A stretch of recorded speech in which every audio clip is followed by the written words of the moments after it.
Wala rin po bang agent fee? Sa iba kasi meron para daw ma-prioritize yung nag-a-apply na magbabayad ng agent.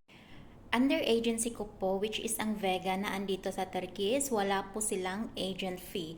Pero sa pagkakaalam ko kasi sa Excel agency is may mga agent fee po sila. So, ang pagkakaroon po ng agent fee, ang pagkakaroon po ng isang agent sa pag-apply po dito is hindi po siya assurance na ma-hired po kayo. Ang pag-hire po sa inyo is naka-base po sa inyo. Sa inyo pong applicant, hindi po sila naka-base sa mga agent nyo po. Yan po yung tandaan nyo po. So, yung mga agent is hindi po talaga sila yung mga ticket para ma-hire po kayo dito. Kasi yung amo naman po yung pipili, hindi po sila magbe-base sa sa agent nyo. Kahit nasabihin naman po ng agent na, oh ito, interviewin nyo. Kung ayaw naman ng employer sa inyo, so paano po kayo mapipili, 'di ba?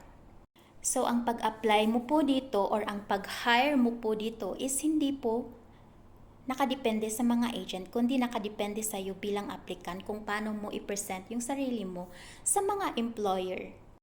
Pero kung gusto mo naman na mag-agent para sa pag-apply dito, well, it's your choice po. Basta yung sinabi ko, yung mga agent is hindi po yan sila mga assurance para ma-hire po kayo dito.